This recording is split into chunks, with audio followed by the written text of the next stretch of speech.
si nous pouvons parler de pas qui mènent à la lumière, plus exactement de pas qui mènent à la source de la lumière, c'est là le problème. C'est le frapper et on vous ouvre la source jaillissante de la lumière, de la vérité sur toute chose et par là même de l'exercice des pouvoirs royaux sur l'univers. Eh bien, c'est tout simplement, comme nous l'avons dit précédemment, parce qu'il est question de direction de marche. Une direction horizontalisante, c'est la représentation donc traditionnelle des 2 tables de la loi, 10 commandements divisés par 2, 5 et 5, de Jérusalem et du christianisme, qui en fait, voyant les commandements se rapportant au groupe, les commandements rouges, constituent l'essentiel pour ne pas dire l'exclusive, eh bien, ont pour effet de diriger l'homme vers l'homme et de l'humaniser, si vous voulez, mais oui, pourquoi pas, de l'humaniser, alors même qu'il devait, étant donné sa provenance du monde animal, il devait s'hominiser, monter. La représentation des choses telle qu'on la vivait à Jérusalem et dans le christianisme d'ailleurs, eh bien, est la voie des fils, c'est-à-dire de l'émanation des ténèbres. Ils ont pour père, dit Jésus, pour enseignant, pour autorité, l'ego, menteur, qui est justement leur père.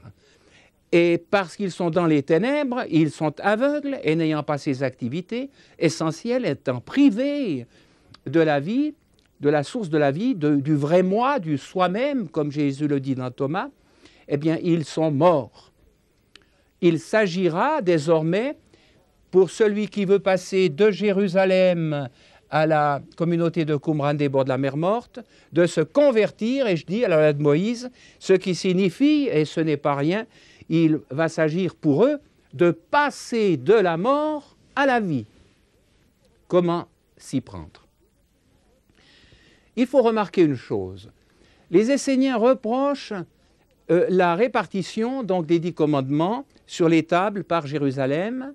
Ils lui reprochent de faire de ces commandements des ordres extérieurs. Moïse aurait eu un téléphone invisible avec un Dieu situé quelque part, et puis il aurait eu des révélations.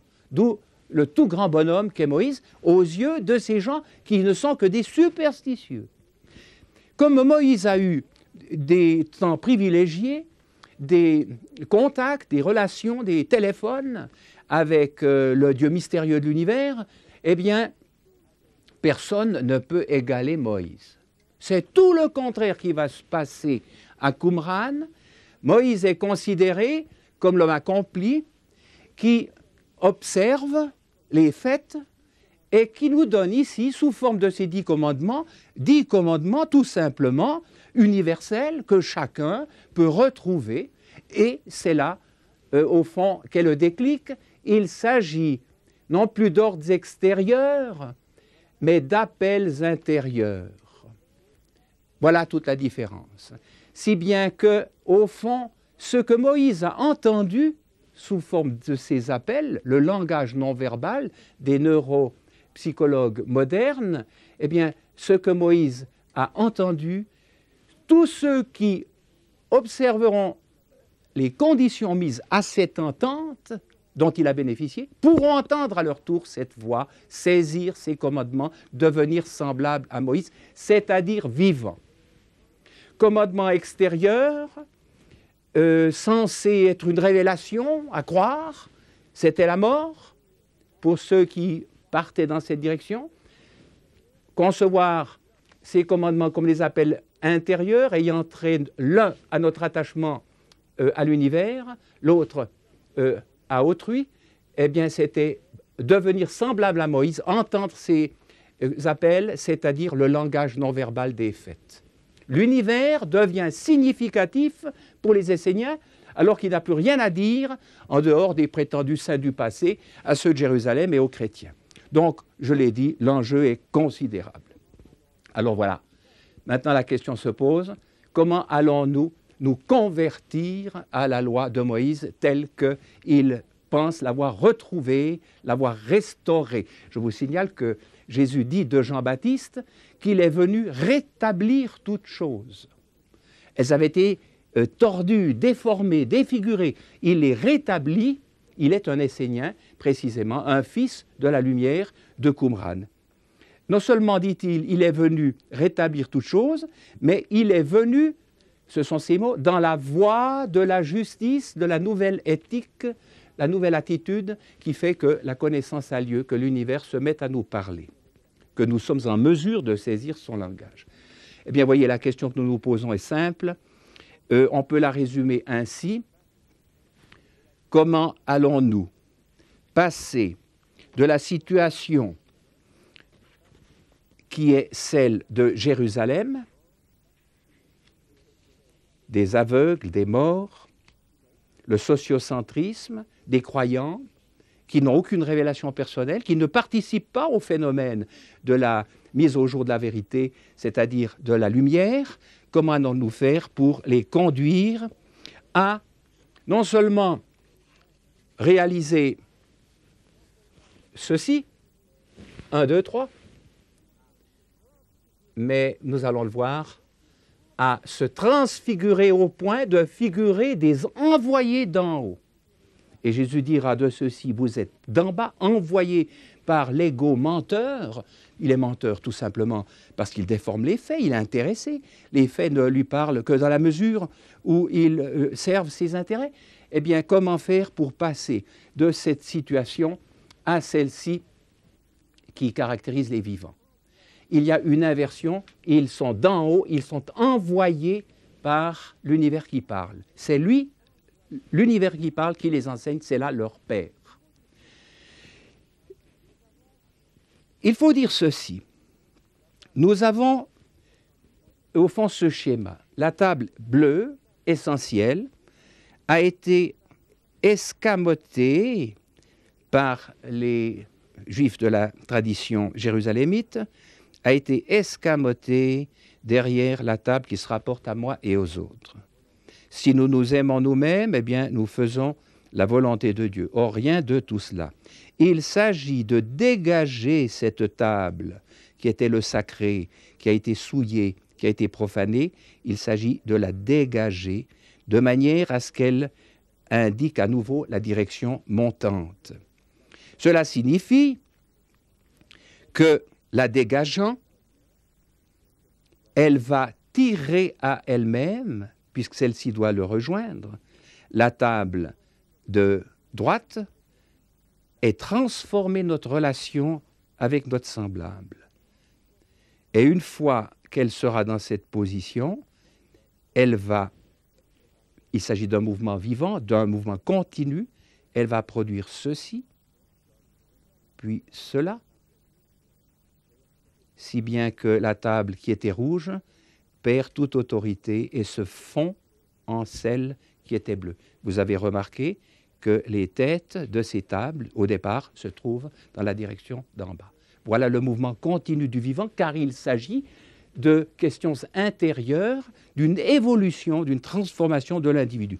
Si vous préférez, on peut représenter les deux tables ainsi. Voici ce que dira Jésus. Il s'agit ici du psychisme humain, par opposition à l'esprit, à l'inconscient, si vous voulez, l'hémisphère ici gauche et ici l'hémisphère droit, créateur, eh bien, il faut le dégager, il faut ouvrir la porte de clôture du jardin Bader, de manière à ce que le levain puisse agir sur cette pâte.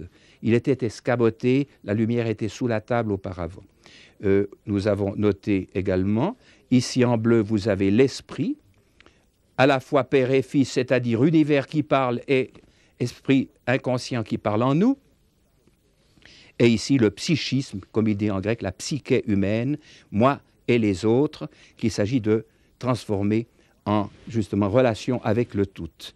Alors nous dégageons la table essentielle, elle est montante ici, elle indique la direction à suivre, elle tire à elle le psychisme qui ne suit plus l'horizontale de Jérusalem, l'humanisation et sa sclérose, ou la sclérose plutôt qu'elle produit, et une fois tiré ici, eh bien, il y a ceci qui se produit, puis ceci, et voilà l'époux, et voilà la Vierge qui désormais devient féconde par son union avec lui.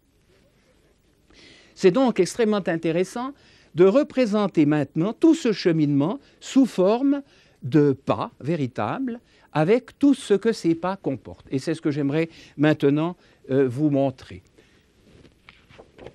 Nous supprimons ce qui n'est pas directement utile et nous allons faire notre étude sur ce qui suit. Voici au départ la conception de Jérusalem. Je vais la placer un peu plus bas de manière à avoir assez de place pour parvenir à les mettre sur ce tableau jusqu'au dernier stade. La table de gauche est profanée. Il va s'agir de la laver, naître d'eau, disait Jean-Baptiste. Il faut laver ceci de manière à voir l'élément essentiel, le sacré, s'en dégager pour donner cette situation-là. Désormais, l'appel de la lumière qu'avait servi Moïse, qu'il avait entendu et auquel il avait donné suite, désormais, il est de nouveau à l'action, alors qu'ici, rien ne se passait, c'était des morts. Vous avez les 3 commandements maintenant qui sont placés sur cette table exclusivement. Les 4 et 5 ont été éliminés et chassés sur la table qui correspond à l'horizontale. Et désormais, par cette attraction, d'ailleurs, voyez-vous, on peut se poser la question, il s'agit, c'est justement Jésus qui emploie cette image, il s'agit ici de 2 chevaux, si vous voulez. De 2 chevaux qui tirent un même char. Un homme, dit-il, ne peut pas monter 2 chevaux. Il ne peut pas bander 2 arcs, sous-entendu pour tirer dans 2 directions différentes. Eh bien, ces 2 chevaux, tirant ce char, vont amener le char en question à suivre ce qu'on appelle la diagonale du polygone des forces, c'est-à-dire ici à peu près, même très exactement, la bissectrice. Autrement dit, la direction qui partage en 2 parties égales l'angle en question. Alors, vous voyez que la situation nouvelle sera celle-ci. La voici représentée. Notre table de gauche qui, par le besoin de lumière et la satisfaction de ce besoin de lumière, le chercher et vous trouver, c'est ici le premier degré d'approche, maintenant se manifeste de cette façon. Elle a pris cette table-là, cette direction, et celle-ci s'est infléchie pour la tirer à elle, mais les commandements qui étaient rouges ici, qui se rapportaient encore à nos intérêts et à l'intérêt des autres, au respect de l'intérêt des autres, ces commandements rouges se sont déjà transformés, ils se rapportent aux commandements, aux intérêts plutôt de lumière de l'autre. Et depuis ce stade, Jésus déclare « Aime ton frère comme la prunelle, comme ta propre psyché, ton propre psychisme, veille sur lui comme sur la prunelle de ton œil, de manière à ce que son œil puisse recevoir la lumière qui vient de l'inconscient, tout ouvert qu'il est sur le donné universel. » Et maintenant, vous avez le final. Ces 2 tables font le mouvement dernier. Pourquoi? Parce que la direction que suivra la table de droite, tirée comme un char par ces 2 chevaux, est celle-ci, mais elle va s'inverser. Vous avez la situation suivante. De cette position, vous passez à celle-ci. Et voici le final. Voici l'individu parvenu à l'autorité suprême, c'est-à-dire à l'autorité royale. Ici, vous aviez son premier degré de lumière. Il retrouvait la recherche fondamentale du petit enfant. Il se posait des questions pour voir clair et les réponses venaient de son inconscient. Ici, son 2e degré de lumière qui correspond au 2e commandement de la table de gauche de la loi mosaïque et ici son 3e et dernier degré de lumière parce que c'est le dernier jour de manifestation de l'esprit. Désormais, ils ne font plus qu'un, il n'est plus question de l'interroger et d'attendre, c'est la vérité qui jaillit spontanément, comme nous l'avons entendu sous la plume de Nietzsche tout à l'heure. Alors vous voyez qu'au fond, tout ce cheminement peut se représenter très simplement sous la forme de pas.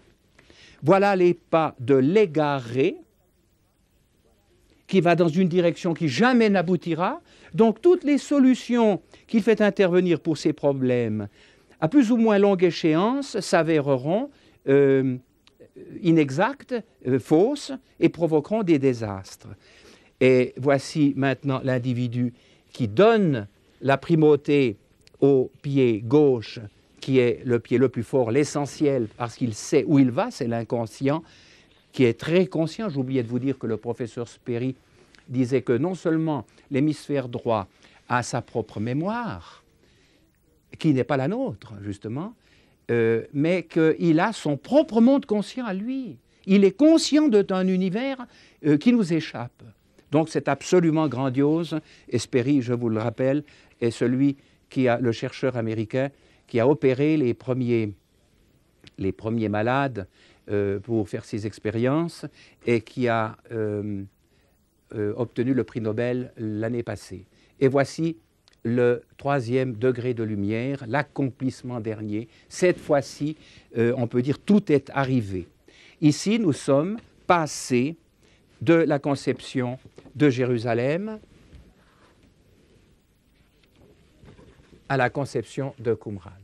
C'est ce que les Esséniens appelaient, dans leur rouleau de la règle, se convertir à la loi de Moïse.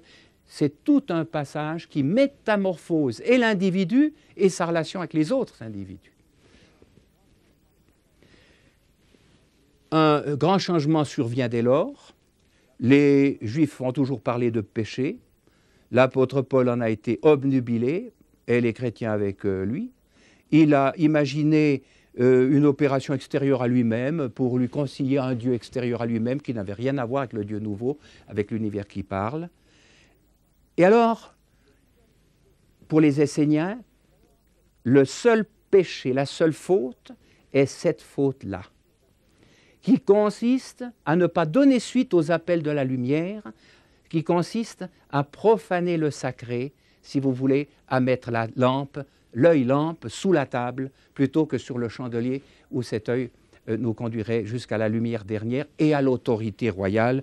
On pourrait représenter la chose ainsi, l'autorité royale qui véritablement couronne le tout et qui fait de cette existence une existence des plus réussies. Mais il faut tout de même ajouter qu'il en coûte de suivre ce cheminement. Vous l'avez sans doute compris, puisqu'enfin tout ce qui est rouge, là, vous rappelle cette déclaration « Malheur aux femmes qui, lorsque la lumière viendra, seront enceintes ou allaiteront, qui seront prises par ces phénomènes. » Il s'agit de les vivre, mais de s'en dégager, de voir plus haut, de se donner à des considérations d'un tout autre niveau. De l'amour de soi et de l'autre,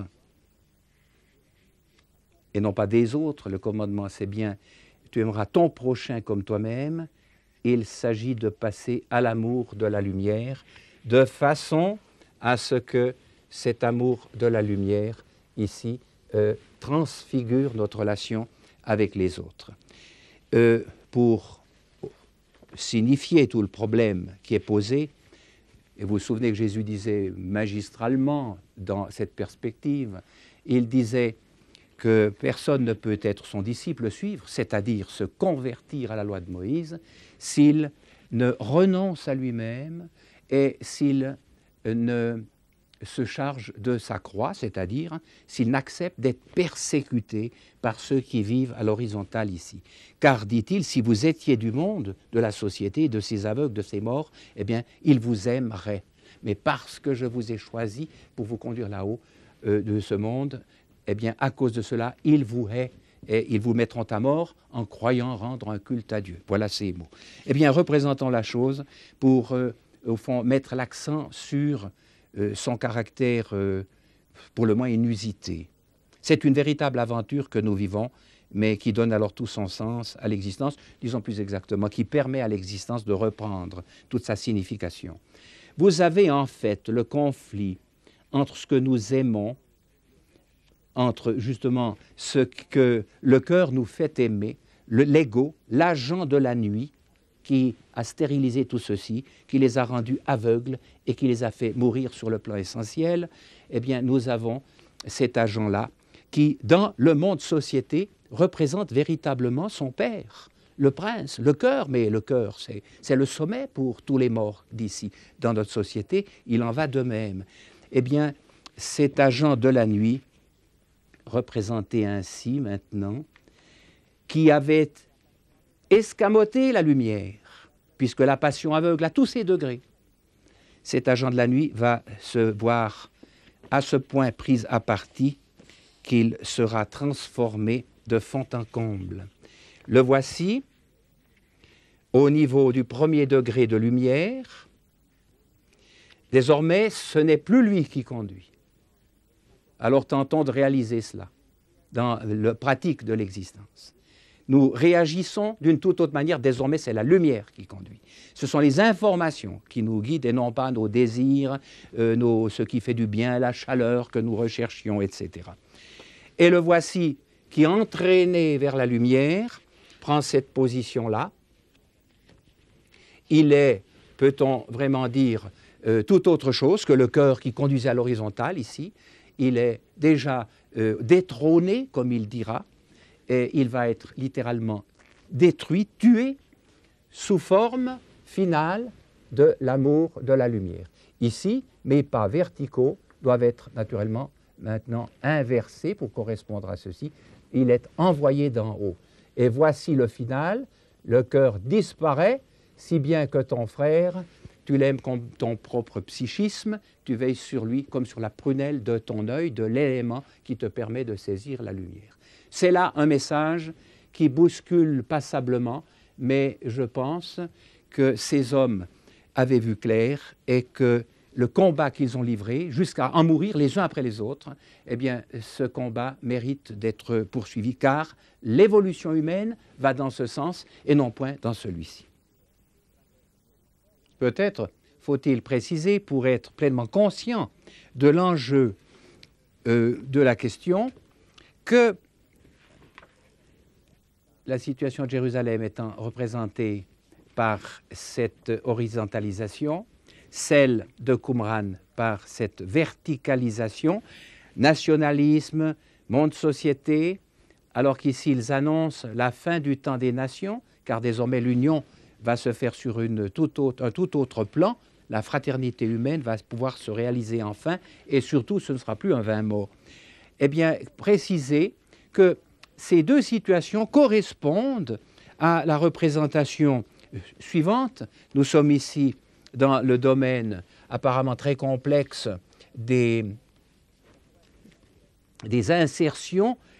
Voici à Jérusalem le monde, la société, qui est l'essentiel. L'amour de Dieu n'existe pas, du vrai Dieu, il est inconnu, c'est l'univers qui parle. Ils en ont fait une insertion en eux-mêmes, disons un petit jardin du groupe, et ils exploitent, c'est un peu la société moderne, ils exploitent l'univers comme si, au fond, c'était un cadeau qui leur était fait, au lieu de voir en lui du vivant auquel ressembler, avec lequel collaborer. Alors que à Qumran, eh bien, les deux ensembles se représentent de cette façon. C'est l'univers qui inclut la société et c'est lui qui est la source, le Père générateur de vie, alors qu'ici le Père générateur de mort est l'ego qui tue tout.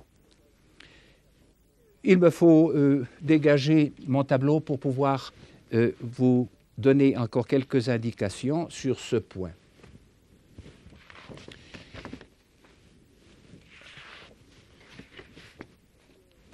Jean-Baptiste, qui est au niveau 1, Jésus dira de Jean-Baptiste que parmi ceux qui sont nés de femmes, il n'en est pas paru de plus grand que lui. Mais le plus petit ici, dans la royauté, qui est né d'esprit déjà, est plus grand que lui. mais tout simplement parce que Jean-Baptiste a été décapité, qu'il n'a pas pu grandir davantage. Il ne faudrait surtout pas voir là-dedans une exclusive. Bien au contraire, puisque celui qui gravit les marches, les 3 marches de l'escalier qui mène à la vie, à l'au-delà de l'homme, eh bien celui-là est appelé Fils de Dieu, le nom suprême par rapport justement à l'univers qui est sa source, son Père. Alors, vous vous souvenez, Jean-Baptiste a eu cette parole extraordinaire que ceux d'en bas, aveugles et morts, ont rapporté à un certain Jésus qui devait croître alors que Jean-Baptiste devait diminuer. C'est absurde. Jean-Baptiste parlait d'une certaine voix qu'il a entendue d'un certain époux, l'épouse, la Vierge, que l'époux en question doit croître dans sa personne, l'hémisphère droit, l'inconscient doit s'ouvrir, la porte de clôture doit s'ouvrir de manière à ce qu'il puisse y entrer et qu'il se fasse tout petit pour être grand, qu'il croisse et que je diminue. Il s'agissait donc de laver tout ceci. Et pourquoi laver? Très simplement, me paraît-il, parce que le but étant l'autorité royale, c'est véritablement un but, c'est, on peut dire, le suprême.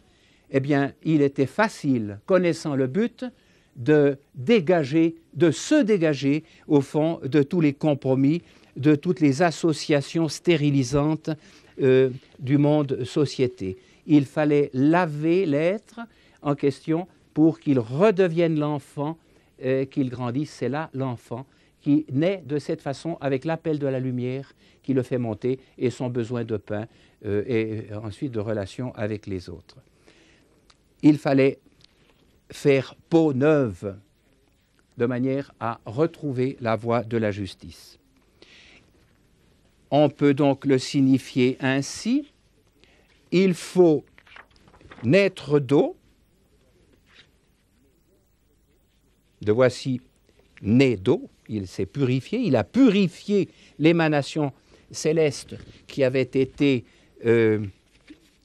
souillée dans sa personne, il naît d'eau, ajoute Jésus, pour voir le stade suivant.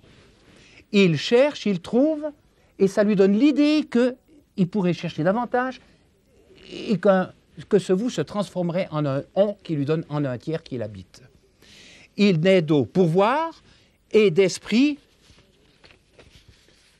c'est le deuxième degré de lumière, pour savoir, voir, savoir, et pouvoir, l'autorité royale, les pouvoirs sur le tout. Le Jésus historique vous disait, si vous aviez de l'ouverture à l'égard de vos sources, comme un grain de sénévé en a à l'égard des siennes, lesquelles le transforment en un arbre, eh bien rien ne vous serait impossible. C'est véritablement la puissance, et vous verrez dans vos personnes le Fils de l'homme, l'émanation de l'homme, l'inconscient créateur, assis à la droite de la puissance de Dieu et venant sur les nuées du ciel pour justement répandre toute lumière et ses pouvoirs. Je remets parallèlement à l'autorité royale la couronne qui la signifie et nous passons maintenant à ce point extrêmement important des 3 commandements de la première table de la loi de Moïse.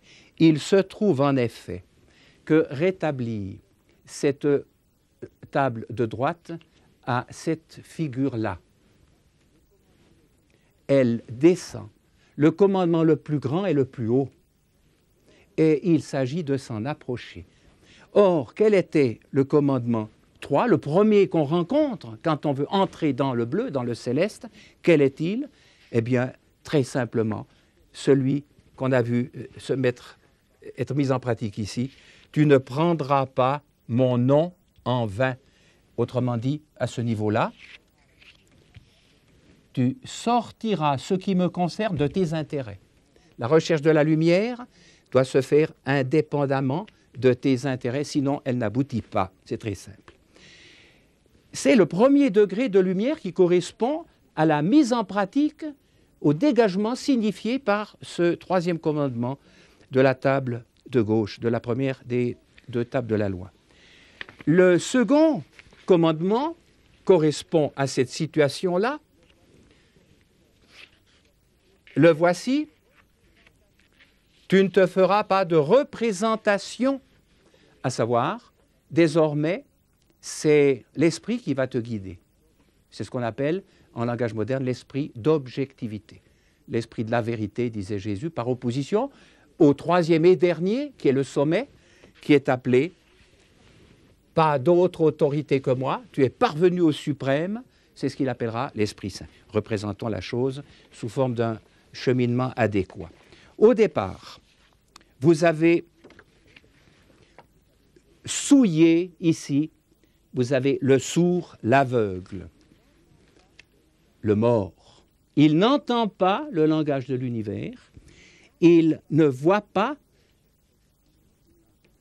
Nietzsche, qui a très bien compris tout cela et qui s'est fait très mal comprendre à cause de cela, qui a été traité de fou et de tout ce qu'on a voulu, Nietzsche a cette phrase extraordinaire qui correspond à tout ce que nous avons vu.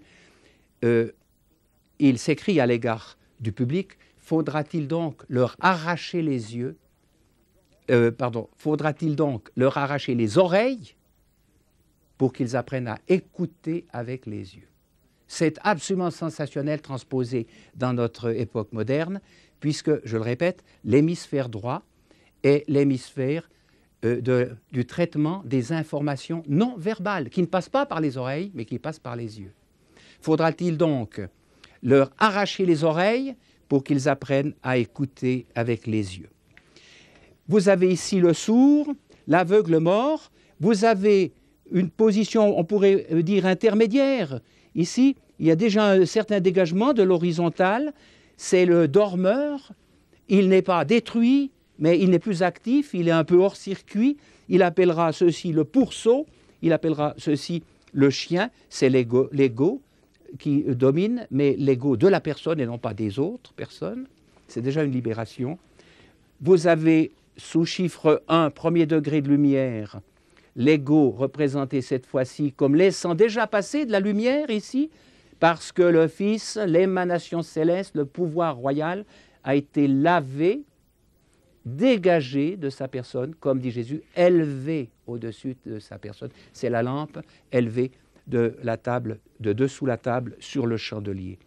Et vous arrivez à l'étape 2, second, plus exactement deuxième degré de lumière, c'est ce qu'il a appelé, je l'ai dit tout à l'heure, l'esprit de la vérité, c'est-à-dire le feu. L'esprit d'objectivité est la puissance qui détruit tout ce qui ne tient pas, tout ce qui ne correspond pas aux données universelles, c'est-à-dire tout ce qui est inadéquat. Et enfin, le troisième commandement, pas d'autre autorité, eh bien, c'est arriver au suprême, qui est Dieu. Dieu vit dans nos personnes, l'univers parle en nous, c'est l'esprit royal ou saint. Nous verrons tout à l'heure, dans la construction du temple, nous avons ce phénomène que le toit à 4 pans de la tente du tabernacle représente un angle fermé de 70 degrés par opposition à l'angle en équerre ici de 90 degrés. Raison pour laquelle je lui ai donné cette ouverture-là. Et naturellement, l'articulation n'est rien d'autre qu'une articulation qui est née ici et qui permet toute mobilité à condition d'être envoyée par l'univers qui parle. Tout nous est possible, tout est permis. La loi elle-même, dira Jésus, une fois que tout est arrivé, aura passé, le ciel et la terre aura été dépassés, le ciel et la terre passeront, etc., disait-il. Et dans Thomas, il le précise mieux encore en disant « Vous verrez le ciel et la terre s'enrouler devant votre face, tel un rideau qui vous empêchait d'aller au fond des choses. » J'enlève encore ces quelques modèles-là pour terminer ce chapitre.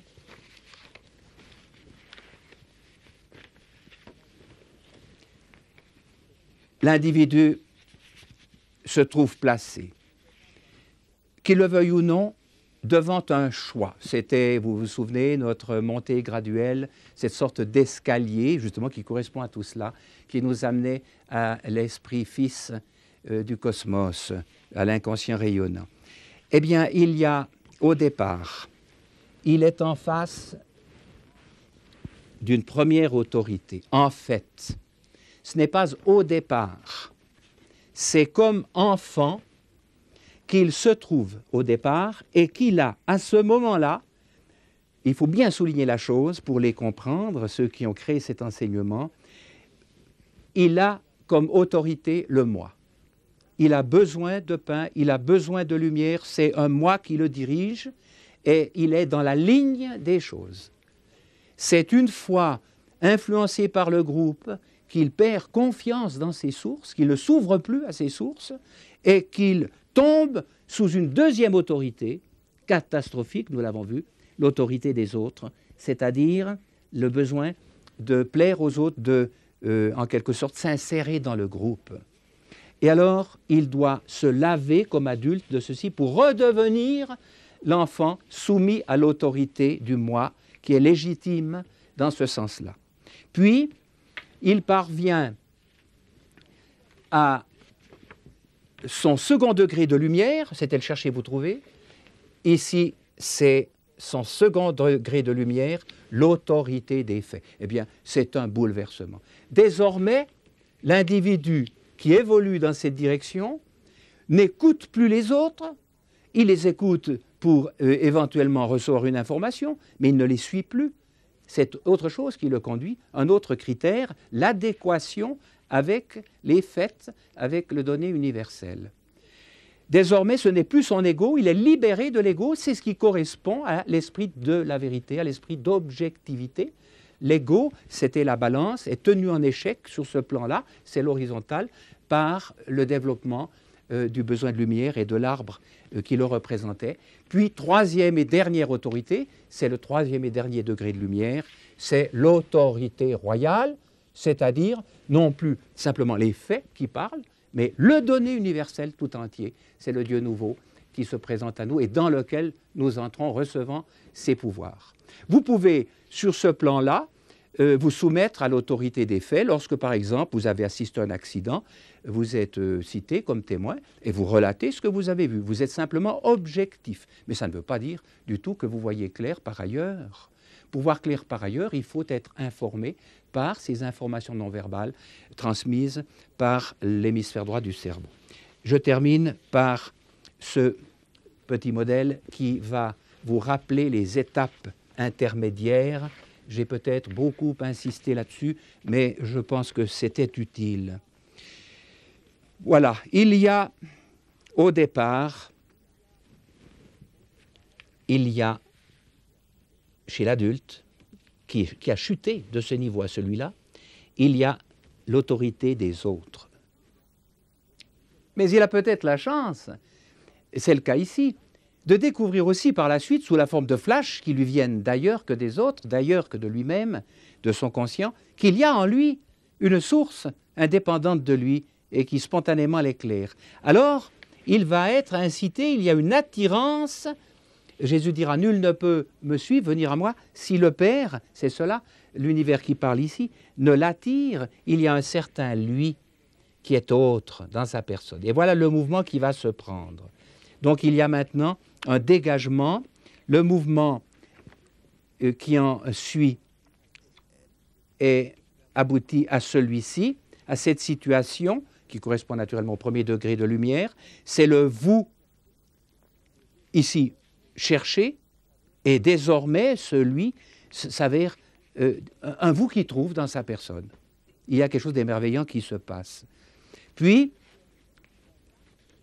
deuxième contact, plus poussé encore, cette fois, avec cet inconnu qui surgit de son fond.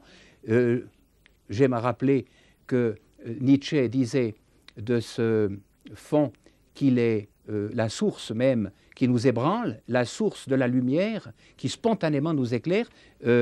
Alexandre Vinet remarquait de même que les données qui en proviennent ébranlent toutes nos conceptions. La situation suivante est celle-ci. Le dialogue se poursuit, il s'intensifie, il connaît davantage celui qui se manifeste, le fameux époux qu'il faut reconnaître quand il vient pour s'unir finalement à lui. Avec étape intermédiaire suivante, attention, ici c'est le mouvement qui continue, sous forme justement continue et non pas discontinue, sans arrêt. On arrive à l'horizontalisation et, attention, à un blanchiment. Il y a de la lumière blanche qui déjà surgit ici. Jésus appelle cette situation le jugement, parce que l'individu, au fond, est une sorte de mort. Il est à l'état latent ici. Il va ressusciter de cela, sortir de cette sorte de compromis, plus exactement, je disais, l'ego est tenu en respect par la recherche de la vérité et par l'inconscient, et s'il a accumulé de la lumière, eh bien, la direction montante continue.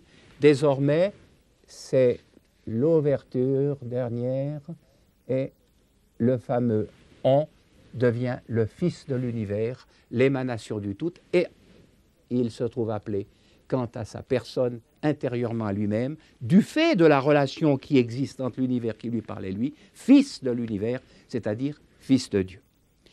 Je pense qu'on peut terminer sur ces propos pour pouvoir passer à notre dernier chapitre qui concerne, à la suite précisément de ce que nous venons de voir et par toutes ces indications, la construction du nouveau temple par Jésus en 3 jours.